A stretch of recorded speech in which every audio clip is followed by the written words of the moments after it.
자, 우리 오늘 2018년 첫 주일 예배 같이 드리게 되었습니다. 우리 좌우에 계신 분들과 한번 인사하시죠. 잘 오셨습니다. 반갑습니다. 오늘 새로 오신 분들도 좀 계시고요. 저희가 지난 시간까지 창세기 19번 나눴고, 이제 오늘 창세기 20번째 시간입니다. 20번째인데, 이제 9장까지 왔네요. 저희가 계속해서 창세기를 쭉 보기 원하는데요. 저희가 지난주에 나눴던 이야기 혹시 기억하실지 모르겠는데, 지금 저희가 창세기 9장 후반부를 보고 있습니다. 9장 전반부에서는 홍수 사건이 끝나고 노아와 노아 가족이 밖으로 나와서 하나님께서 언약하시는 장면이 나왔었죠. 그 언약의 성격이 어떤가를 제가 좀 설명을 드렸었습니다. 인간의 언약은 주로 쌍방간에 하죠. 쌍방간에. 그 가장 대표적인 게 결혼이었습니다. 결혼. 쌍방이 동의하지 않으면 언약은 성립되지가 않습니다. 신랑이 아무리 크게 예라고 대답한다 한들 신부가 작은 소리로 아니요라고 하면 그 결혼은 안 되는 겁니다. 그죠? 그래서 쌍방간에 동의를 해야 되고, 또 성경에 나오는 다른 언약의 종류 뭐가 있었냐면, 강자가 약자를 억압하기 위해서 그죠? 바벨론이 이스라엘 백성들을 속국으로 삼아서 너 나랑 언약 맺어, 넌 이제 내 거야 라고 했던 그런 언약이 있었어요. 자, 그에 반면에서 하나님의 언약은 어땠는가? 지난 시간에 9장에서 나왔던 언약의 성격을 보면서 좀 성경에 나오는 하나님께서 하신 언약들을 좀 훑어봤었는데요. 하나님께서는 주로 내 언약이라고 말을 하세요. 내 언약. 무슨 말이냐면 사람의 동의를 요구하지 않으세요. 그리고 사람의 행할 바, 사람이 이 언약을 행하기 위해서, 지켜내기 위해서 사람이 지켜야 할 일, 해야 할 일, 요구 조건, 독소 조항이 없었어요. 무슨 말이냐면 하나님께서는 언약을 주실 때 인간에게 항상 복을 주겠다, 내가 너로 번성하게 하겠다, 자손을 주겠다 라는 언약을 하세요. 그 말은 뭐냐면 하나님이 인간을 축복하고 싶은 하나님의 마음, 하나님의 뜻, 하나님의 계획을 선포하시는 거예요. 여러분, 하나님은 성경에 나오는 대부분의 경우 일방적이지 않으세요. 인간에게 선택권을 주세요. 그리고 인간을 엄청나게 존중하세요. 그게 우리가 하나님의 형상으로 지음받았다는 이야기예요. 우리는 모든 것을 선택할 수 있는 자유가 있어요. 그런데 하나님이 이상하게 유독 일방적으로, 독선적으로 하실 때가 있어요. 언약 맺으실 때예요. 내가 너에게 복을 줄 거야. 끝. 네가 아무리 싫다고 해도, 네가 내 언약을 깬다고 해도, 그것도 봤죠, 그죠? 지난 시간에 이스라엘의 언약을 깼어요. 나 당신 필요 없어요. 내 남편 되지 마세요 라고 예레미야서에서 얘기했는데, 그래도 그러면 내가 새 언약을 맺을게 라고 하시면서 약간 스토커처럼, 집착하시는 분처럼 계속 달라붙으세요. 뭐 하려고? 복 주려고. 성경에 나오는 하나님의 독단적인 모습 딱 하나, 나 너에게 복 주고 말 거야, 나 너를 구원해 내고 말 거야 라는 그 하나님의 모습을 저희가 봤어요. 자, 그 언약의, 하나님의 언약의 모습을 보면서 우리가 기독교의 모습을 한번 되짚어 보았습니다. 기독교는 어떠한가, 우리가 하는 신앙생활은 어떠한가에 대해서 특징을 나눠서 두 가지로 얘기했었는데요. 첫 번째는 따라해 볼까요? 기독교는 쉽다. 신앙생활은 쉽다. 네, 대부분 지난주에 동의하지 않으셨어요. 신앙생활 쉽다고? 장난쳐? 너 팔복 지켜볼래? 쉽게면 어떻게 다 지켜? 뭐 이런 식으로 나온단 말이죠. 자, 여러분, 신앙생활은 아주 쉬워요. 잘 들어보세요. 신앙생활은 쉬운데 세상 살기가 어려운 거예요. 세상 살기가 쉽고 기독교 믿는 게 어려운 게 아니라 하나님 믿는 건 정말 쉬운 거예요. 그런데 세상 살기가 어려운 거죠. 하나님을 믿고 따르는 게 제일 쉬워요. 왜냐하면 그 길이 가장 쉽고 행복한 길로 하나님이 제시해 줬기 때문이에요. 인간의 종교성으로 만든 다른 모든 종교, 다른 모든 철학, 사상들은 인간을 힘들게 만들어요. 그래야 돼요. 종교의 태생 자체가 그래요. 인간이 신에게 뭔가 해내야 하는, 신의 그 기분을 맞추고, 신의 기준을 맞추고, 신의 감정을 좋게 하고, 신의 화를 누그러뜨리기 위해서 인간 쪽에서 해야 될 일만 강조하는 게 타 종교예요.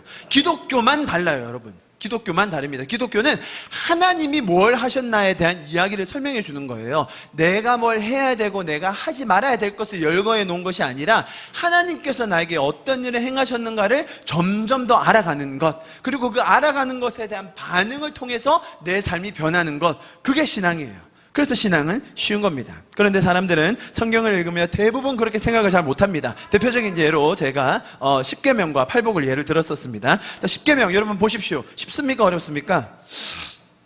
저희 지금 지난주 복습하는 겁니다. 네, 저희는 복습을 종종 합니다. 이렇게. 십계명 쉽습니까? 어렵습니까? 자, 만약에 예를 들어서 살인하지 말라라고 했는데 우리 이렇게 부산 외대 학생들한테 하나님께서 1년에 2명만 살인해.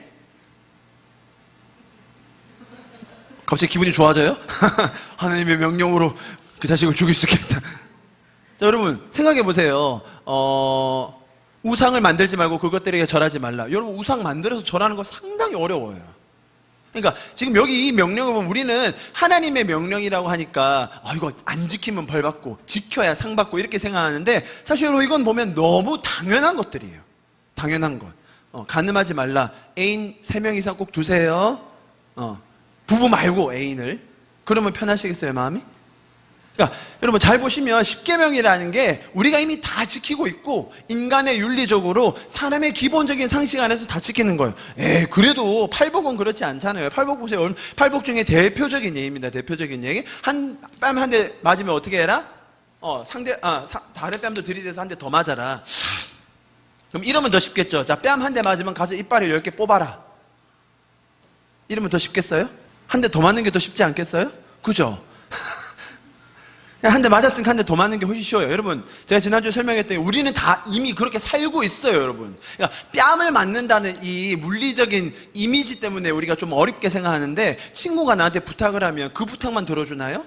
더 들어주려고 하죠. 친구의 필요가 뭐가 없는지. 친구가 정말 나 아는 사람이 나에게 너무 이상한 부탁을 해. 대부분 이렇게 차갑게 거절할 때도 있지만 그래도 더 들어주려고 하죠. 우리가 그리스도인으로서 삶의 모범이 되고 그 사람을 섬기고 싶고 그런 마음에 우리는 더 도와주려고 해요. 여러분 이미 그렇게 살고 계세요. 오리를 가달라고 하면 여러분 이미 신미를 가지고 계세요. 속옷을 달라고 하면 여러분이 이미 겉옷도 다 주고 계세요. 그런데 우리는 이 말씀을 지켜야만 크리스찬 된다, 지켜야만 복 받는다라고 생각한다는 거예요. 아니에요. 우리는 구원받은 우리는 이미 이것에 익숙해져 있어요. 이것으로 행복해져 있어요. 그죠? 우리는 남을 섬기는 게 즐거워요. 행복해요. 그렇지 않으세요, 여러분? 아직 경험해보지 못하셨다면 더 섬겨보시기 바랍니다. 섬김을 받는 것보다 섬기는 게 너무 기뻐요, 여러분. 그러니까 성경에 나오는 이러한 대표적인 십계명과 팔복이라는 구약과 신약의 대표적인 예를 보면서 하나님은 우리를 구속하시고 속박하시기 위해서 이것을 준 것이 아니라 너무나 당연한 삶, 그리고 하나님을 믿음으로써 신앙을 가짐으로써 우리의 삶이 이렇게 변화될 거라는 하나님의 약속을 보여주는 것이지 이것 지키지 않으면 너희 크리스찬도 아니야 라는 구속과 속박을 드리는 게 아니라고 말씀드렸습니다. 결론적으로 신앙은 쉬운 거예요. 세상이 살기가 어렵지. 근데 우리는 반대로 생각한다는 거죠. 교회 다니기 너무 힘들어. 세상은 얼마나 쉬운데. 세상은 돈이면 다 되거든. 여러분 잘 생각해 보시면 정반대인 거예요. 하나님의 법을 지키고 하나님의 뜻을 따르는 것이 훨씬 더 쉽고 자연스럽고 행복한 길이라는 거예요. 그것을 이야기했었고요. 두 번째로 신앙은 하나님께서 하신 일을 깨달아 아는 것이라고 이야기했어요. 무슨 말이냐면 신앙은 우리가 해야 할 일을 강조하는 것이 아니라 하나님께서 하신 일들을 알아가는 과정이라고 설명드렸어요. 그래서 그러면 이제 우리가 은혜가 뭔지를 깨닫게 되고 그것에 대한 자연스러운 반응이 나오게 되는 거예요. 제가 말씀드렸죠. 다른 모든 종교는 인간의 행위를 강조할 수밖에 없어요. 그러면서 의식을 강조하고 행위를 강조하고 그 안에 전통을 강조할 수밖에 없는 거예요. 여러분 기독교는 전혀 다른 것입니다. 하나님께서 다 행하셨어요. 이스라엘 백성이 자기들을 구원해달라고 뭔가 특별한 일을 했습니까? 아니죠. 하나님은 약속을 기억하사 하나님이 약속을 기억하사 그들의 부르짖음을 그 부르짖음이라 하면 힘들어서 힘들어 하고 있는 그 부르짖음을 외면치 않으시고 그들을 구원해내신 거예요. 하나님이 구원하신 거죠. 하나님이 계획 세우셨고 하나님이 약속하셨고 그들이 죄악 가운데 빠졌을 때 하나님이 구해내신 것이 바로 우리의 신앙이라는 것이죠. 인간이 혼자서 해결할 수 없는 문제, 죄의 문제, 영혼에 대한 갈망, 인생의 궁극적인 방향과 이유 모든 것을 가르쳐 주시고 해결해 주시고 제시해 주시는 분이 우리 하나님이십니다. 아시겠죠? 기독교는 그래서 쉽고 하나님이 하셨다는 것을 깨닫는 거예요. 그래서 제가 마지막으로 두 가지 왜곡에 대해서 설명드렸었어요. 두 가지 왜곡. 시편에 나오는 82편과 42편의 말씀을 가지고 이제 보통 우리가 하나님께 은혜 받기 위해서 뭐 해야 하는가, 하나님을 만나기 위해서 우리는 어떤 자세를 취해야 하는가에 대해서 시편은 이야기하고 있는데 기독교의 특징을 봤을 때 이 말씀을 그렇게 해석하면 안 된다고 제가 설명드렸었어요. 여기 보면 내 입을 크게 열라 내가 채우리라. 자, 입을 작게 열면 채우신다 안 채우신다? 입을 얼마나 크게 벌려야 된다? 입이 큰 사람이 복을 더 많이 받는 거죠? 이 말씀이. 자, 그렇게 해석한다는 거예요. 옆 사람 입 작게 벌릴 때 넌 크게 벌려. 옆 사람은 믿음을 작게 가질 때 넌 믿음을 크게 가져. 옆 사람은 소극적으로 박수 칠 때 넌 크게 박수 치고 크게 아멘해 라고 해석해 왔다는 거예요. 아닙니다. 여러분 보세요. 그냥 어렵게 설명하지 않고 말씀 보면 알아요. 너희 중에 다른 신을 두지 말며 이방신에게 절하지 말지어다. 나는 너를 애굽에서 인도해내 내 여호와 하나님이 내 입을 크게 열라. 뭐라고요? 어디가 강조해요? 그러니까 다른 신에게 가지 말고 나한테 오라고. 이방 신에게 가지 말고 나한테 오라고. 그러면 내가 채워주겠다고. 지금 그 말이죠. 예, 우리 국어 다 하시잖아요. 예? 오늘은 또 공대는 없어요. 다 문과네, 다 문과. 그죠? 이 말씀이 뭘 말하려고 하는지 알겠죠? 그러니까 입을 더 크게 벌려라. 하나님께 더 열심히 나아가라. 더 큰 갈망함을 가져라. 그러면 그 크기만큼 채우신다. 그 얘기가 아니라는 거예요. 하나님은 우리의 행동 여하에 따라 그분의 반응을 결정하시는 분이 아니에요. 성경 한번 잘 생각해 보십시오. 하나님은 먼저 복을 주시고 시작하세요. 그렇지 않나요? 우리의 행동 여하에 따라 그분이 반응을 바꾸시는 분이 아니세요. 자, 두 번째 또 오해를 말씀드렸죠. 하나님이여 사슴이 신음으로 찾기에 자, 어떤 단어가 나와요? 갈급함. 자, 하나님을 만나기 위해서 뭐가 있어야 된다? 자, 맞나요? 틀리나요? 자, 갈급한 자만이 하나님을 만난다. 맞는 문장이에요? 틀린 문장이에요? 갈급한 자만이 하나님을 만난다. 틀린 문장이에요. 갈급한 사람은 하나님을 만난다. 이거 맞는 문장이에요. 이 말이 그 말이에요. 갈급한 사람은 하나님을 만나는 거예요. 하나님은 갈급한 자를 멸시하지 않으세요. 이해하시겠죠? 이 문장은 그 문장이에요. 그러니까 그 시편의 기자가 자신의 마음을 설명하는 거예요. 나 갈급해요, 주님. 그럴 때 하나님은 멸시하지 않으세요. 근데 우리가 이 문장을 어떻게 해석했어요? 갈급해야 하나님 만난다. 자, 그 문장을 조금 더 왜곡하면 어떻게 가요? 갈급함이 더 크면 더 큰 하나님을 만난다. 자, 이 문장 때문에 그런 표현이 나오게 된 거예요. 근데 한번 보세요. 지금 그 말하는 거예요. 내 영혼이 갈급함은 아니다. 내 영혼이 하나님과 살아계신 하나님을 갈망하나니 내가 어느 때 나가서 하나님 얼굴 배울까. 자, 이 문장은 그 시편의 그자가 말 그대로 내가 너무 갈급하고 하나님을 너무 만나고 싶은 그 표현을 적어 놓은 거예요. 그러나 그것이 갈급해야만 하나님을 만난다라고 가는 것은 내 행위를 강조하게 되는 거죠. 네. 그것이 아니라 갈급한 자는 하나님이 무조건 만나주세요. 갈급하지 않은 자 만나주세요. 안 만나주세요? 여러분, 갈급하지 않을 때도 하나님 만나요. 여러분 그런 경험 없으세요? 내가 죄 속에 빠져가지고 마음이 둔하고 죄에 빠져가지고 어떤 게 맞는지 틀린지도 모르겠고 그냥 멍하니 있을 때 찬양이 시작되는데 막 눈물이 터진 경험 없으세요? 자, 개인적인 경험을 제가 진리화하진 않을 거예요. 그러나 이 문장이 적어도 그 얘기는 아니라는 거예요. 하나님은 모두를 만나기 원하세요. 아멘? 그러니까 우리가 기독교라는 것이 제가 지금 설명드리는 거 그럴 거예요. 하나님의 언약의 성격을 봤을 때 기독교의 특징은 쉬운 거다. 하나님이 하시는 거다. 이 두 가지라는 거예요. 그래서 우리의 행동을 강조하는 게 기독교가 아니라 하나님이 어떤 일을 하셨는가를 알아가는 게 기독교고 신앙이라는 겁니다. 여러분, 성경은 말이 됩니다. 성경은 말이 됩니다. 동의하십니까? 자, 아주 중요한 이야기가 하나 있었죠. 우리 같이 한번 읽어보겠습니다. 시작. 성경은 위대한 인물들에 대한 기록이 아니라 놀라우신 하나님에 대한 선언이다. 여러분 동의하시나요? 동의하실 거예요. 왜냐하면 성경은 하나님 중심이기 때문이에요. 하나님 중심. 그래서 우리가 성경을 볼 때는 하나님 중심적으로 읽어야 돼요. 그죠? 근데 우리는 인물 중심으로 읽는데 너무 익숙해져 있어요. 그래서 인물의 특징들을 찾다 보니까 각각 인물들의 성실함, 정직함, 끈기, 노력, 결단, 현신 등을 높이게 되어 있어요. 그러면 하나님은 온데간데 없어지고 그 인물의 특징만 남게 되는 거예요. 자, 오늘 말씀과 다 연결되는 부분입니다. 이제 그러다 보면 우리의 기독교의 핵심과는 다분히 멀어지게 되는 겁니다. 기독교의 핵심은 하나님께서 뭘 하셨는가, 하나님은 어떤 분이신가, 그래서 하나님이 내 인생을 향한 계획이 무엇인가를 알아가는 것이지 난 뭘 해야 되나, 나는 어떻게 살아야 되지, 내가 뭘 해야 하나님이 더 기뻐하시지, 거기가 포인트가 아니라는 겁니다. 여러분 재밌는 것은 뭐냐면 세상에서 말하는 메시지가 아주 흡사하다는 거예요. 무슨 말이냐면 위대한 인물들은 어떻게 저런 훌륭한 일들을 해냈을까라고 우리가 고민해요. 그래서 그 위대한 인물들의 특징을 찾아내요. 그 사람은 전략이 좋았고 사람 됨됨이가 좋았고 노력의 정도가 다른 사람보다 많았고 아주 결단을 해가지고 새벽같이 매일매일 일어났고, 자, 이렇게 해서 결국은 성공했다라고 이야기하죠. 자, 그거 다 뻥이에요, 여러분. 뻥이에요, 여러분. 말도 안 돼요. 새벽같이 일어나신 분들 많아요. 그 중에 정말 소수만 성공한 거예요. 사람 됨됨이 좋은 사람 정말 많아요. 그 중에 정말 극소수만 성공한 거예요. 무슨 말인지 아시겠죠? 그러니까 세상에서 하는 시도가 얼핏 보면 맞는 것 같은데 기업에 성공하는 전략, 뭐 말이 되죠. 그러나 그것만이 있지는 않다는 거예요. 그러니까 그것이 마치 진리인 양 가져오면 안 된다는 것이죠. 성경에서도 똑같은 이런 해석을 성경을 가지고 하면 안 된다는 겁니다. 자, 이러한 원리를 여실히 보여주는 것이 바로 성경입니다. 성경은 우리와 동떨어진 이야기를 하는 책이 아니라 성경은 우리에게 가장 핵심적인 메시지를 역사 속의 인물들과 함께 하나님의 지혜로 풀어내어 설명을 해주는 책입니다. 오늘 우리가 그것을 함께 보게 될 것입니다. 오늘 본문도 우리가 잘 아는 내용입니다. 오늘 본문 내용 기억하시죠?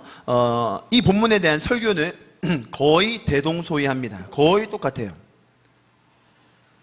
보세요. 창세기 8장에서 홍수사건이 끝났어요. 창세기 8장에서 홍수사건이 끝났고 9장에서 아까 말씀드렸듯이 전반부에 하나님께서 이제 지치고 힘들어하고 있는 노아와 노아 가족에게 언약을 주세요. 언약을 다시 생육하고 번성하라고 하시고 복을 주세요. 그리고 무지개를 통하여 다시 이런 심판하지 않겠다고 약속하세요. 그죠? 자, 그리고 나서 그 이후의 말씀이 오늘 말씀이에요. 자, 먼저 노아의 세 아들 누구죠? 셈, 함, 야벳 있었어요. 자, 그런데 그 아들 설명 끝나고 바로 노아가 술에 취해요. 술에 취하고 함이 그때 벌거벗은 노아를 봐요. 근데 함이 그 사실을 두 형제에 가서 일러요. 고자질해요. 자, 그것을 안 노아가 누구를 저주하죠? 가나안을 저주해요. 가나안은 함의 아들이에요. 알겠죠? 그러니까 노아의 손자예요. 자, 이 구절에 대해서 설교자들은 대부분 이렇게 얘기합니다. 보세요. 아마 이런 설교를 대부분 들으셨을 거예요. 함이 아버지가 취해서 벌거벗은 것을 발견했는데 함이 그거를 두 형제한테 얘기하지 않고 스스로가 뒷걸음질 쳐서 아버지의 하체를 덮어줬어야지. 그거를 두 형제한테 냅다 가서 불어가지고 결국은 노아의 저주, 하나님의 저주, 성경의 저주를 받게 되었다. 자, 여기서 우리가 받을 교훈은 뭐예요? 우리는 남의 허물을 누설하고 까발리는 사람이 아니라 사랑으로 덮어주고 용납하고 용서해주는 사람이 되어야 합니다. 자, 이런 설교 많이 들어보셨죠? 그죠? 신앙생활 오래 하신 분들은 이 본문이 나왔을 때 이런 설교 많이 들어보셨을 거고, 또 감히 또 리더나 이제 부모님한테 거역하면 안 된다. 사실 노아가 잘한 게 없잖아요. 그죠? 근데 이제 노아의 잘못보다는 함의 잘못이 너무 강조되는 걸로 봐서 하나님은 그래도 이제 리더 자리를 더 세우신다. 뭐 이런 맥락으로 설명을 들을 때가 많이 있었습니다. 자, 그러면 제가 한번 질문 드릴게요. 여러분, 솔직하게 얘기해서 이 설교가 이해가 되세요? 지금 제가 말씀드린 기본적인 해석, 이 해석이 이해가 되세요, 여러분? 노아는 뭘 잘했는데 도대체 노아가 잘한 건 뭐야? 지금 노아가 함을 저주하는 이유가 뭐야? 함은 뭘 그렇게 잘못했는데? 자, 이런 생각 해보셨죠? 전통적으로 하는 설교는 이제 거의 그런 식으로 가요. 그런데 우리 마음속에는 항상 질문이 들어요. 노아는 뭘 잘했지? 그러니까 함이 그러면 잘못한 건 왜 그렇게 큰 잘못이지? 이렇게 사진 찍어서 SNS에 유포했나요? 동영상 찍어가지고 유튜브에 올렸나요? 그냥 형제한테 얘기했어요. 사실 그게 천만다행이지 그렇게라도 안 했으면 더 큰 수치를 당할 수도 있었어요. 노아가. 그죠? 그런데 함이 그렇게 한 것이 왜 그렇게 큰 잘못인지. 자, 이런 해석이 나올 수밖에 없는 이유가 있어요. 그건 뭐냐면 노아는 일단 한 수 접고 들어가요. 왜죠? 창세기 6장 9절에 노아는 의인이요 당대 완전한 자라고 표현되어 있기 때문에 노아의 행동에 대해서는 일단 한 수 접어주고 들어가요. 노아니까 그래도 함이 잘못했겠지 이런 식으로 가게 돼 있어요. 노아만 의인이었다는 전제하에 일단 노아의 행동, 노아의 처신은 옳았다고 전제하고 시작하는 거예요. 그래서 우리는 함은 저주를 받아 마땅한 행동을 했고, 비록 노아도 약간의 실수를 하긴 했지만 함의 행동이 결국은 저주를 받았다 이렇게 해석하게 되는 거예요. 그래서 결론은 우리는 함처럼 살지 말자 이렇게 되는 거예요. 이런 식으로 성경을 해석하다 보니 성경에서 가르치는 많은 가르침이 억지스럽다고 말할 때가 많아요. 네. 우리가 이해하기 힘들더라도 하나님이 말씀하셨으면 다 맞는 거야 라고 주장하는 사람들이 너무 많죠. 여러분 그런 경험 없습니까? 나는 전혀 받아들여지지 않는데 하나님의 말씀이니까 그냥 믿고 따라오라고 하는 경우가 많죠. 자, 여러분 좀 기억해야 될 것이 있어요. 자, 이 문장은 되게 중요한 문장이에요. 한번 같이 읽어볼게요. 시작. 하나님은 진리를 말씀하시는 것이 아니라 하나님께서 말씀하시는 것이 진리입니다. 자, 이해되시나요? 그러니까 하나님이 진리의 기준이세요. 그러니까 하나님은 진리만 말씀하시는 것이 아니라 하나님이 말하는 것이 진리인 거예요. 그러니까 우리가 이해되지 않더라도, 하나님의 말씀이 우리가 이해되지 않더라도 하나님이 말씀하셨으면 그게 진리예요. 이 문장은 정말로 맞는 문장이에요. 그리고 우리 신앙생활에 너무 핵심적인 거예요. 우리가 스스로 진리를 맞다 틀리다를 분간하면 안 돼요. 선과 악을 우리가 판단하면 안 돼요. 그 기준은 어디다 둬야 됩니까? 하나님 말씀에 둬야 됩니다. 아멘? 이건 너무나 명백한 명제입니다. 됐죠? 그런데 문제는 뭐냐면 이게 정말 좋고 중요한 말씀인데 이거를 빌미로, 이것을 빙자하여 성경의 잘못된 해석을 우리에게 강요한다는 거예요.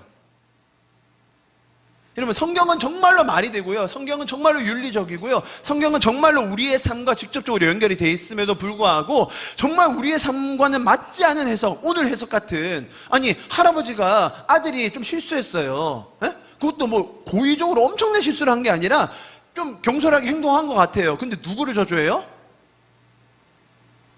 갑자기 왜 에덴이를 저주해요? 내가 잘못했는데. 열받게 그냥 나를 훈계하시지 아버지. 나를 때리시든지, 그럼 내가 참겠는데 왜 내 손자를 저주하냐? 이거는 여러분 인간 세상에서도 전혀 이해가 안 되는 행동이에요. 근데 이것을 마치 하나님이 하셨으니까 맞는 거야 라고 우리에게 강요하는 것은 성경이 말이 안 되게 가는 길이라는 거예요. 오늘 제가 그걸 좀 풀어보겠습니다. 자, 노아가 술에 취했습니다. 당시 여러분 지금 창세기 9장입니다. 당시는 술에 대한 개념이 거의 없었을 거예요. 이해하시겠죠? 자, 여러분 술 마시는 건 죄입니까? 아닙니까? 술을 마셔도 되는가? 얼마나 마셔도 되는가? 취해야 되는가? 안 취해야 되는가? 뭐 그런 얘기 우리 대학생 때 정말 많이 하잖아요. 자, 그런 얘기는 우리가 성경 공부로 일단 넘기고 일단 노아가 술 취하여서 자신이 벗었는지도 모르고 자고 있었어요. 그죠? 그러니까 자신이 일부러 벗었는지 벗겨졌는지 모르겠지만 일단 벗고 자고 있었는데 그걸 모를 정도로 취했어요. 많이 취했나 봐요. 자, 이 정도 취했으면, 자, 그런 경험들 다 있으시잖아요. 자, 이 정도 취했으면 아마 실수를 많이 했을 거예요. 뭐 헛소리도 하고 물건도 깨고 뭐 때리기도 하고 아무튼 실수를 엄청 많이 했을 거예요. 기억나시죠? 그죠? 일어났더니 전혀 생각이 안 나는데 애들이 나한테 얘기해 주니까 너 그때 그랬잖아. 야, 너 완전 미쳤었어요. 너 완전 멍멍이었어. 이렇게 막 할 때 엄청 부끄럽잖아요. 그죠? 네. 지금 노아가 거의 그 상태예요. 거의 필름 끊긴 상태, 실신한 상태. 실신도 좀 가관이죠. 옷을 다 벗고 누워있는, 이거 뭐 감당이 안 되는, 많이 취했어요. 엄청 실수했고 거의 주변 사람들이 거의 감당할 수 없는 상태예요. 됐죠? 그러니까 노아는 그 술에 대한 개념을 뒤로 하더라도 일단 실수하고 잘못을 많이 했을 거예요. 이때까지. 이해하셨죠? 자, 이 시점에서 우리가 이 구절을 봐야 됩니다. 이 시점에서. 자, 이 구절을 봐야 됩니다. 6장 9절 말씀입니다. 보십시오. 이것은 노아의 조건이라 노아는 의인이요 당대의 완전한 자라 그는 하나님과 동행하였으며. 오늘 우리가 9절을 보고 있는데 지금 현재 이것은 6절에서 나오는 말씀입니다. 6장 9절이에요. 절까지 보셔야 돼요. 자, 여러분이 생각하시는, 지금 여기 나와 있습니다. 의인이 나와 있는데 여러분이 생각하시는 의인의 정의가 뭡니까? 의로운 사람.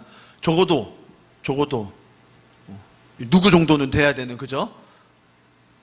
자, 지금 노아의 행동을 봤을 때 여러분 이게 성립이 됩니까? 한번 여러분 생각해 보세요. 지금 노아가 한 행동, 그러니까 거의 뭐 실신해서 필름 끊길 정도로 술을 마셨는데 지금 그 모습과 지금 이 구절이 매칭이 되세요, 여러분은? 근데 왜 이렇게 얘기했어요? 근데 왜 이렇게 믿고 있어요? 그럼 이게 틀렸네요. 그러니까 여러분 이게 쉬운 문제가 아니에요. 그러니까 뭐, 안 맞네요? 그럼 뭐 하고 있으면 안 돼요? 안 맞아? 뭐야 이거? 왜 여기서 지금 의인이라고 했어? 당대의 완전. 여러분 여기서 의인이라는 말이요, 이게 가벼운 단어가 아니에요. 보세요. 지금 이 순서를 잘 보셔야 돼요. 위에 5절이 있어요. 5절은 뭐라고 합니까? 당시의 세상에 한 사람도 의인이 없었어요. 그러니까 한 사람도 없었고 모든 생각이 악했어요. 됐죠? 당시 인구 어마어마하게 많았다고 제가 설명드렸어요. 장난 아니게 많았어요. 그 많은 인구 중에 한 사람도 단 한 가지 행동도 잘한 게 없을 그때에 노아 홀로 유아독존해서 혼자 의인이었다니까. 노아의 의인의 정도는요, 여러분, 우리가 생각한 차원을 넘어섭니다, 지금. 자, 그런 의인이 지금 하는 짓이 뭐다? 술 취했다. 자, 여러분, 우리는 이것을 어떻게 해석해야 합니까? 지금 5절에서 이야기하는 건 노아는 거의 갑 오브 갑이라는 거예요. 당연을 비견할 자가 없다. 네. 자, 그렇다면 술에 쩔어서 실수하고 사고치는 이 노아가 여기서도 의인 맞습니까? 9장에서도?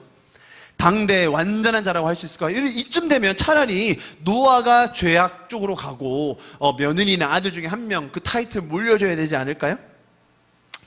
여러분 보시기에 이 노아의 술 취해서 하는 행동이 이해가 되십니까? 술에 취한 거야. 뭐 그렇다 치고 자기 혼자 취했으니까. 근데 자기의 수치를 까발린 아들을 발견하고는 손자를 저주하는 모습.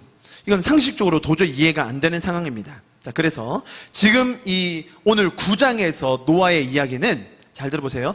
반대로 우리가 인간의 실제 상황을 역으로 추적해 볼 수 있는 근거가 되는 거예요. 좀 어렵죠? 다시 설명해 드릴게요.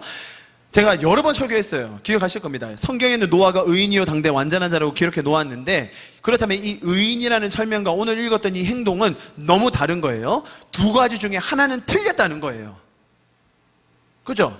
의인이 맞든지 아니면 술 마신 게 맞든지 둘 중에 하나는 맞아야 되는데, 아니면 둘 다 틀렸든지, 그러니까 두 개가 매칭이 안 되기 때문에 우리는 이것을 어떻게 해석해야 될지에 대해서 고민해야 된다는 겁니다.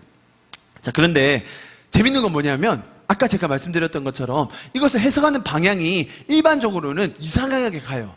무슨 말이냐면, 자 봐라, 6장 9절에 노아는 의인이라고 했다. 자, 그러니까 9절에 나오는 노아의 행동도 괜찮은 거다. 하나님께서 맞다고 해주시는 거다. 함이 더 잘못한 거다. 이런 식으로 해석을 간다는 거예요. 이해하시겠죠?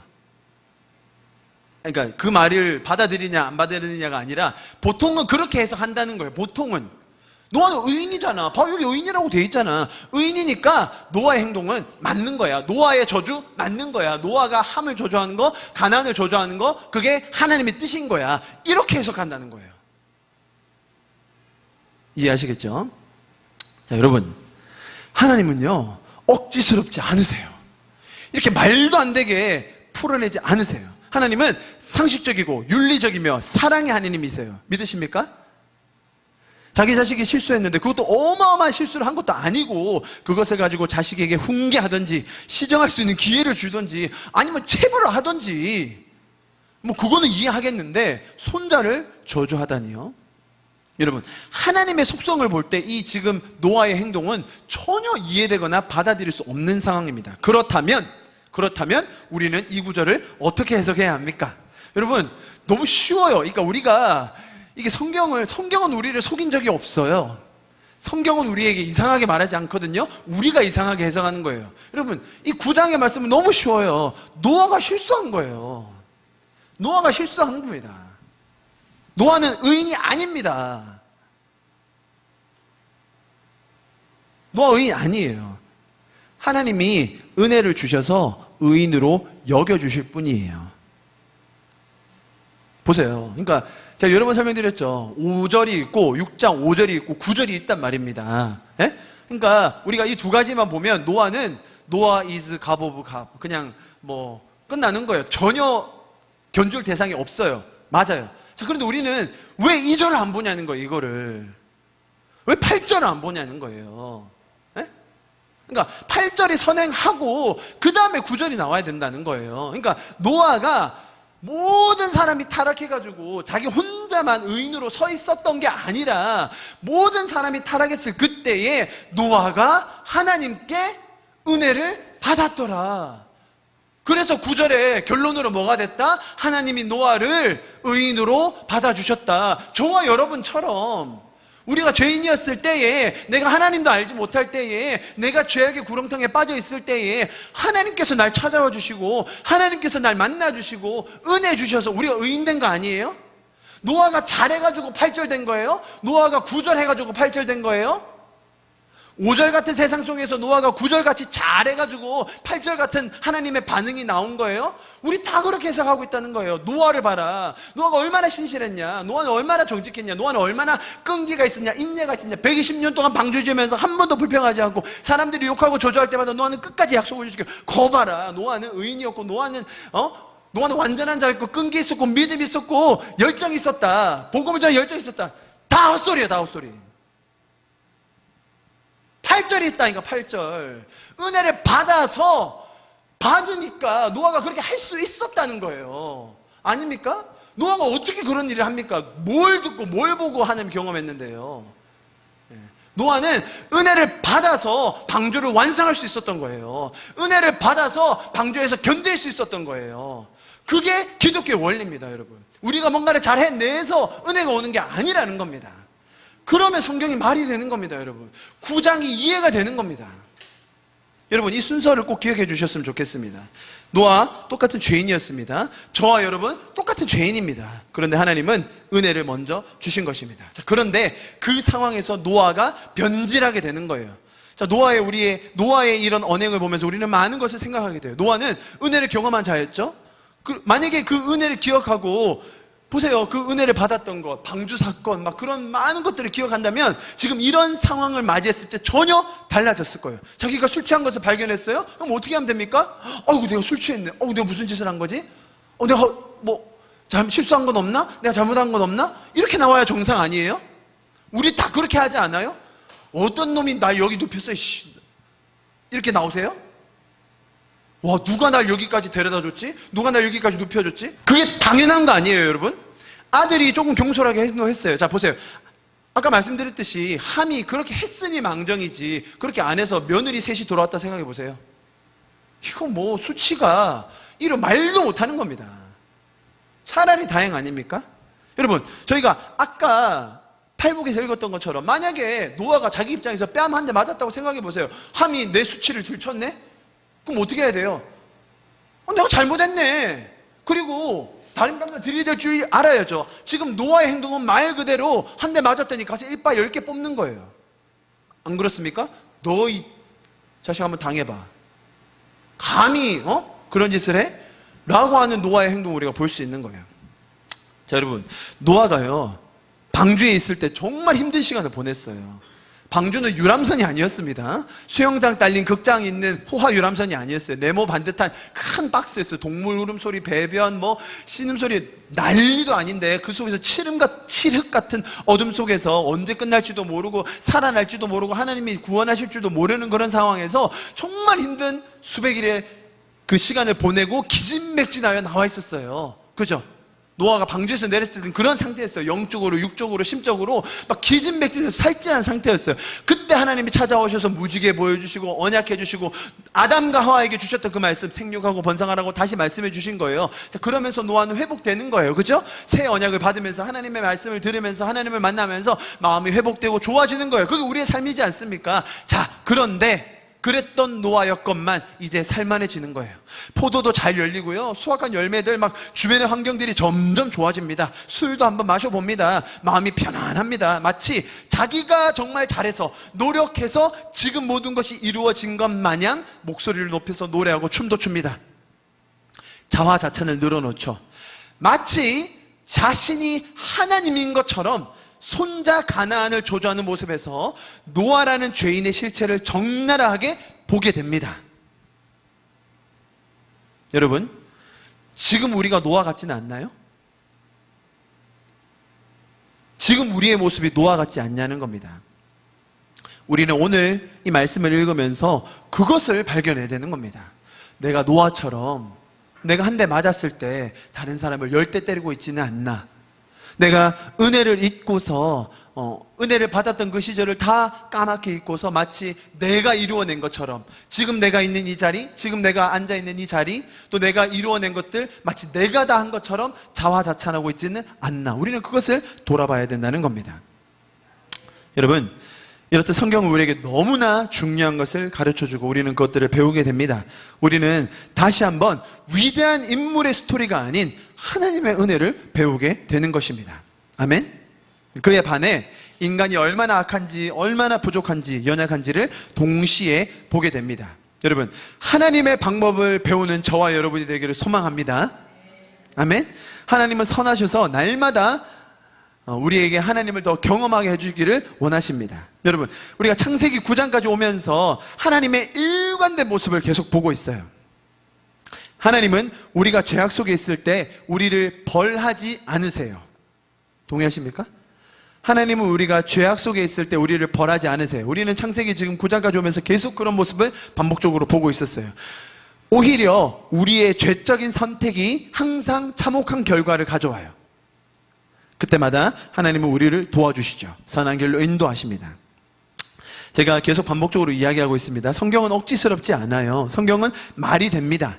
오늘 구절에서도 동일하게 적용됩니다. 그죠? 제가 지난주에 설교했던 것 중에 이런 말이 있었는데 혹시 기억하십니까?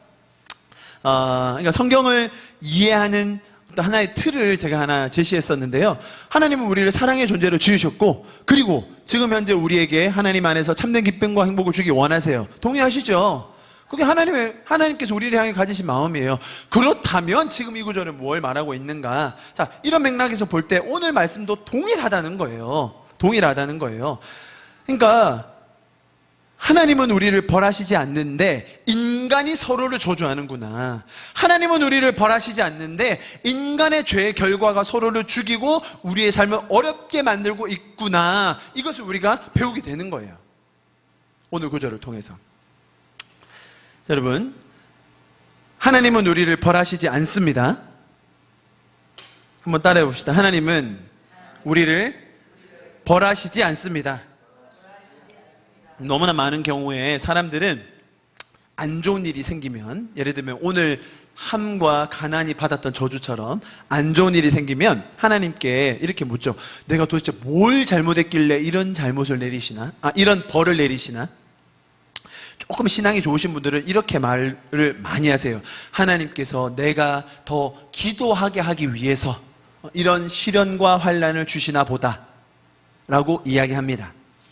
자, 이 말은 신앙이 참 좋아 보이는 말일 수도 있지만 하나님에 대한 큰 왜곡과 오해를 가지게 하는 말이기도 합니다. 여러분 잘 생각해 보시면 우리가 겪는 어려움과 시련, 환난은 대부분 우리의 죄, 사회의 죄, 이 죄의 시스템에서 나온 결과일 때가 많아요.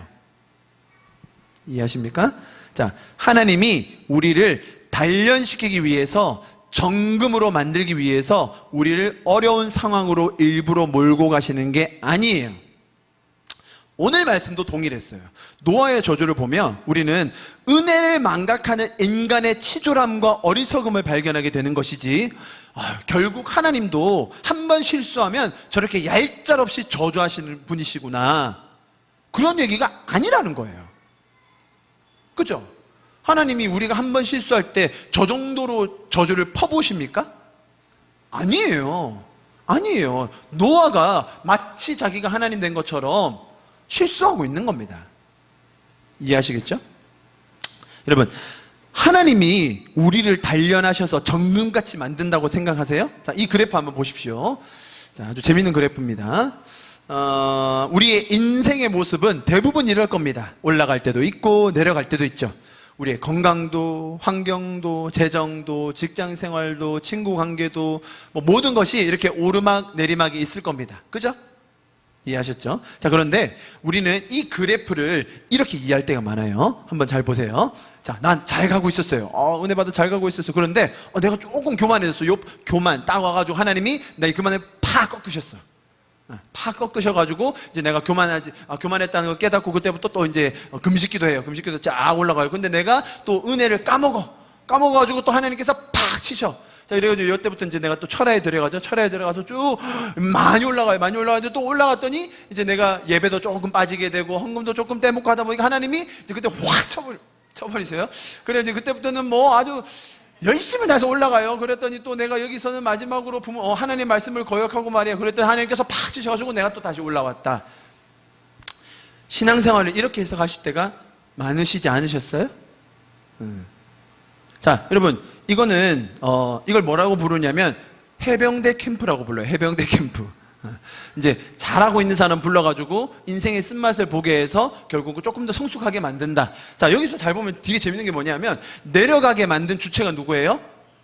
하나님이에요. 하나님이 왜 우리를 이렇게 하세요? 우리를 정금과 같이 불순물이 없게 만들려고 우리를 단련하시는 거예요. 자, 그렇게 해석을 해요. 그러면 올라온 게 만든 그 주체는 누구예요? 나예요. 내가 뭐 했어요? 금식하고, 철야하고, 새벽기도 하고. 그래서 결국 내가 올라왔어요. 자, 보면, 누구한테 고마워요, 지금 여기서는? 결국 내가 다 한 거예요. 힘들게 한 사람은 다 누구예요? 여러분, 이 그래프를 그렇게 해석하면 아무도 하나님 안 믿고 싶어요. 나라도 안 믿겠어. 이렇게 인생을 설명할 때 여러분, 뭐 전도고 뭐고 뭐 할 수 있겠어요? 너 지금 왜 이렇게 힘드니? 아, 하나님께서 나를 이렇게 고난에 두게 하셨어. 광야야. 가만 놔둬. 내가 올라갈 거야. 하나님은 그런 분이시구나. 여러분, 이 그래프를 우리가 인생의 그래프로 잘 이해하고 동의하는데 이 그래프를 어떻게 해석하느냐에 따라 하나님이 우리의 인생을 향하여 가지신 계획, 내가 하는 행동이 천차만별로 바뀌는 거예요. 여러분, 제가 다시 해석해 볼게요. 내가 아무것도 모르고 있을 그때에 하나님께서 나에게 은혜를 주셨어요. 그래서 내가 올라와요. 막 내가 기뻐져요. 내 삶에 의미가 생기고 막 내가 뭘 해야 될지 점점 알겠어. 근데 내가 교만해졌어요. 교만해져가지고 막 실수하게 돼요. 그러다 보니 인간관계가 막 깨졌어. 내려왔어요. 그랬는데 내가 바닥치고 있을 그때 또 하나님이 나를 기어코 찾아내셔서 기억하셔서 나에게 은혜를 주셔요. 올라와요. 근데 내가 또 막 주일도 가기 싫고 막 또 놀고 싶고 그러다가 빠지다 보니 내 삶이 피폐해져. 내려가요. 그런데 하나님은 또 그것을 가만 보지 않으시고 나에게 돕는 사람을 붙여주세요. 내가 막 올라가요. 그런데 또 내가 올라가다 보니 뭐 그래 하나님만 있겠어. 세상도 좀 즐겨야지 하다 보니 또 내 영혼이 피폐해져요. 내가 내려와요. 하나님께서 나를 그냥 두지 않으시고 공동체 속에 보내셔서 나로 훈련받게 하시고 나로 기도하게 하세요. 그러다 보니 내가 또 올라와요. 자, 여러분, 지금 제가 해석한 이 해석은 내려가게 한 주체는 누구예요? 다 나예요. 내 죄예요. 내 죄, 세상의 죄, 이 시스템 죄. 나를 올리신 분은 누구예요? 다 하나님. 자, 여러분, 제가 뭐 여러분에게 이거를 강요하자는 건 아니에요. 1번, 2번. 여러분, 어떤 게 더 맞다고 생각이 되세요? 여러분, 사람들이 이런 개념을 가지고 있다 보니 오늘 말씀도 그렇게 잘못 해석을 했고 성경의 많은 부분을 너무나 억지스럽게 본래 의도와는 다르게 하나님의 뜻이 아닌 쪽으로 적용하고 해석하는 안타까움을 보게 됩니다. 여러분, 정반대예요. 하나님께서는 우리에게 은혜를 먼저 주세요. 그게 창세기에서 우리가 보고 있는 겁니다. 우리가 인생을 잘 살아가고 있는데 우리를 억지로 떨어뜨리신 분이 아니라 우리가 잘못된 선택, 어리석은 선택, 죄적인 선택, 미워하는 마음, 용서하지 못하는 태도 등을 가지고 있을 때 내 인생이 나락으로 떨어지죠. 그때마다 나를 살리시고 도와주시고 인도하시고 사람을 보내주시고 격려해 주시는 분이 하나님이시라는 겁니다. 하나님은 우리를 단련하셔서 정금으로 만드는 분이 아닙니다. 자, 이쯤 되면 떠오르는 구절이 있으시죠? 아직도 없으세요? 제가 계속 일부러 강조했는데. 자, 같이 불러볼까요? 나의 길 오직 그가 아시나니 나를 단련하신 후에 내가 정금같이 나오리라. 자, 이렇게 했어요. 자, 이렇게 이야기했습니다. 그죠? 저는 지금 이 구절을 정면으로 반박하고 있는 거예요. 왜냐하면 이 구절 때문에 계속 그런 해석이 나오는 거예요. 결국은 하나님이, 안 찾아도 돼, 내가 다 보여줄 거예요. 자, 결국은 하나님이 나를 단련하기 위해서 내 속에 불순물을 빼내기 위해서 그 불의 용광로, 금을 재련하는 금을 순금으로 만드는 그곳에 나를 집어쳐 넣으셔서 내 불순물을 싹 빼내고 결국은 나는 골드, 퓨어 골드로 나오게 하신다. 그렇게 이 말씀 해석하고 계시죠? 그렇게 찬양하셨죠? 아니에요. 와, 저 사람 참 대단하다. 어떻게 저렇게 얘기할 수가 있지? 성경이 정말 말이 되거든요. 근데 사람들이 이상하게 해석하니까 이상한 해석이 나오는 거예요. 자, 이거는 개정 개혁이에요. 제가 다른 번역본 보여드릴게요. 제가 이상한 소리 하는 게 아니고 보세요. 공동번역, 새번역 다 이제 공인받아서 쓰이고 있는 성경들이에요. 읽어봅시다. 공동번역부터 시작. 그런데도 그는 나의 걸음을 낱낱이 아시나니 털고 또 털어도 나는 순금처럼 깨끗하니라. 다음 시작. 하나님은 내가 발 한 번 옮기는 것을 다 알고 계실 터이니 나를 시험해 보시면 내게 흠이 없다는 것을 아실 수 있으련만. 하나님 아실 수 있으련만. 영어 제가 읽게 But he knows the way that I take. When he has tested me, I will come forth as gold. 자, 무슨 말인지 조금 더 자세한 이해를 돕고자 이제 이거는 문맥을 봐야 돼요. 문맥. 제가 조금 속사포처럼 읽어볼게요. 그분 앞에서 내 사정을 아뢰련만, 내가 정당함을 입이 닳도록 변론하련만. 자, 잠깐 상황을 먼저 설명드리고, 욥의 친구 아시죠? 욥의 친구들이 너 임마 네가 잘못한 거야, 네가 잘못해서 이렇게 벌 받고 있는 거야, 네가 지금 잘못해서 저주받은 거야. 나 아니거든. 나 진짜 나 잘못한 거 없거든. 나 죄 지은 거 없고 나 하나님 앞에서 바르게 살았거든. 하나님이 나 시험해 보시면 좋겠다. 하나님 나 테스트해 보시면 좋겠다. 나 진짜 죄 없는데 나 금인데. 그 얘기예요. 그 맥락에서 한번 보세요. 지금 제가 지어낸 성경 보세요. 그러면 그분은 무슨 말로 내게 대답하실까? 내가 어떻게 대답하실까? 하나님이 힘으로 나를 억누르실까? 그렇지 않을 것이다. 내가 말씀드릴 때 귀를 위로 들어주실 것이다. 내가 아무런 잘못이 없으니 하나님께 떳떳이 말씀드릴 수 있을 것이다. 내 말을 다 들으시고 단호하게 무죄를 선언하시고, 나 무죄라는 거예요. 그러나 동쪽으로 찾아봐서 없고 하나님 거기 안 계시고 서쪽으로 없고 하나님 뵐 수가 없구나. 북쪽에서 일하고 계실 터인데 그분을 뵐 수가 없고 남쪽에 계실 터인데 그분을 뵐 수가 없구나. 그래서 10절이 나온 걸 보세요. 하나님은 내가 발 한번 옮기는 것도 다 알고 계실 터인데 나를 시험해 보시면 내가 흠이 없다는 걸 하나님이 아시련만. 내 발은 오직 그분의 발자취를 따르며 하나님의 정하신 길로 성실하게 걸으며 길을 벗어나서 방황하지 않았건만. 그분의 입술에서 나오는 계명을 어긴 일이 없고 그분에서 마음 말씀 늘 마음속에 간직하고 있었건만. 자, 지금 욥기가 뭐 말하려고 하는 거죠? 주님, 저 테스트 해보세요. 저 진짜 무죄입니다. 저 정말 불순물 없는 금입니다. 자, 이게 욥의 교만이죠. 네. 그죠? 나중에 욥의 교만은 하나님 꾸짖으시잖아요. 그러니까 이게 욥의 교만. 나 잘못한 거 1도 없어요, 주님. 0.1도 없어요. 저 한번 테스트 해보세요, 주님. 아니라니까요. 지금 그 얘기예요, 그 얘기. 근데 우리는 그 번역을 잘못해서 나를 단련하셔서, 내가 진짜 힘든데도 단련하시면 나는 결국 정금처럼 나올 거야, 이렇게 해석한다는 거예요. 이 구절이 대표적으로 하나님은 우리를 일부러 시험에 빠뜨리신다라고 해석하게 만들어 왔어요. 그리고 노래를 줄기차게 불러왔고, 이제 이 노래 못 부르시겠죠? 못 불러야 정상이에요, 여러분. 성경을 이상하게 해석하고 있는데. 여러분, 성경은요, 참, 우리에게 너무나 말이 되는, 그러니까 일관적인 하나님에 대해서 가르쳐 주고 계세요.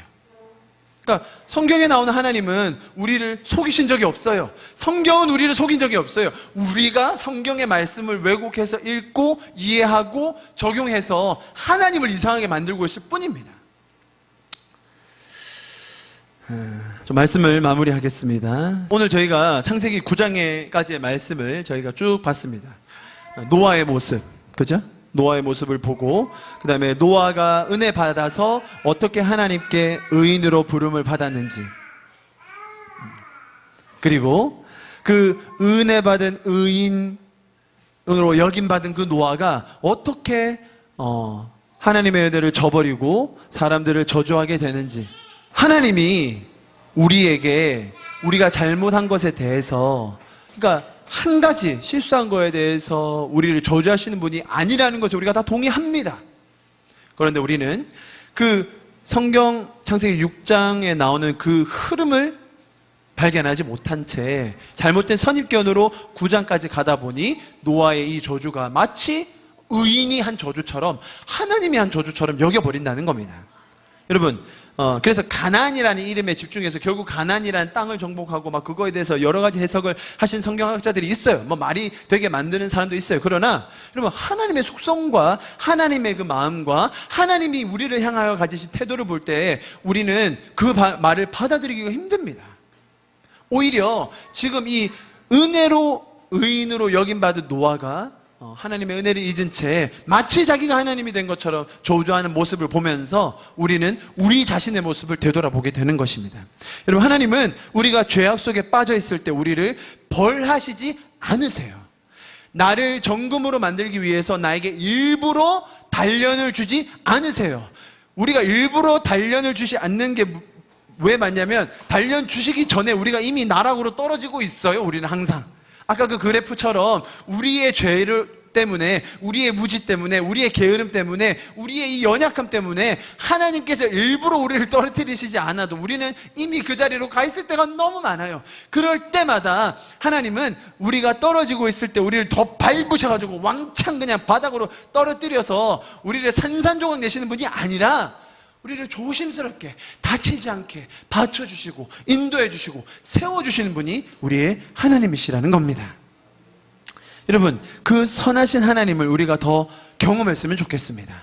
우리의 인간의 행동 여하에 따라 하나님의 반응을 바꾸셔서 네가 잘해봐, 내가 복 줄게. 그건 여러분 이방신이라니까요. 하나님은 내가 어떤 태도를 취하기 전부터 하나님은 복 주시기로 약속하셨다는 겁니다. 그 복이라는 것은 하나님과 동행하는 복, 하나님의 구원의 감격을 가지고 있는 복, 그 은혜를 누리고 알고 나누는 복, 그것 아니겠습니까? 여러분, 우리가 2018년도 새해 첫 주일 예배를 이렇게 함께 드리고 있습니다. 여러분, 지금 우리가 이 자리에 있는 것 하나님의 은혜인 줄 믿습니다. 내가 지금 이루어놓은 이 모든 것이 마치 노아가 했던 그런 잘못으로, 내가 한 것으로 착각하지 말기를 바랍니다. 내가 지금 이 자리에 있는 것, 나의 이 모든 것이 하나님께서 인도해 주셨음을 우리가 깨달아 알고 그 은혜를 누리며 나누는 저희가 되었으면 좋겠습니다. 정말 그럴 때 우리 오늘 한 해가 하나님의 은혜로 인하여 더 풍성해질 줄 믿습니다. 정말 그 좋으신 하나님, 선하신 하나님을 더 경험하여서 우리의 삶이 더 풍성해질 줄 믿습니다. 아멘. 우리가 성경에 나오는 그 놀라우신 하나님의 은혜와 사랑을 더 깨달아 알아 더 풍성히 누리는 저와 여러분 되기를 간절히 소망합니다. 우리 잠시 기도하시고 오늘 예배를 마치도록 하겠습니다. 기도하시겠습니다. 기도하실 때에 주님, 그렇습니다. 제 인생의 이 모든 것 주님께서 하셨습니다. 오늘 우리가 노아의 모습을 보며 인간의 연약함과 그 안타까움을 보게 됩니다. 주님, 하나님께서 가르쳐 주신 이 원리와 놀라우신 사랑과 은혜를 우리로 더 깨달아 알게 하여 주십시오. 하나님, 내 인생이 은혜로 충만하게 하여 주시옵소서. 주님, 제가 그 은혜를 망각하고 잊어서 또 다시 나의 인간적인 죄악된 모습으로 반응하지 않게 하시고, 주님, 내 안에 성령으로 더 충만케 하셔서 주님, 그 은혜로 말미암아 내가 날마다 서가게 하여 주시옵소서. 주님, 올 한 해가 정말 주님의 은혜로 충만한 한 해가 되게 하여 주시옵소서. 주님, 하나님이 어떤 분이신지를 제가 오해하지 않고 정말 더 바로 알아 성경에서 계속적으로 일관적으로 말하고 있는 그 놀라우신 하나님을 제가 주님 더 경험하게 하여 주시옵소서. 더 알게 하여 주시옵소서. 주님, 그 선하신 하나님이 날마다 저에게 더 계시되어지고 깨달아지고 또 내 삶 속에 경험되게 하여 주시옵소서. 우리 그렇게 좀 마지막으로 같이 기도하고 우리의 삶을 주님께 올려드리며 2018년도를 주님께 올려드리며 우리 기도하고 마쳤으면 좋겠습니다. 기도하시겠습니다.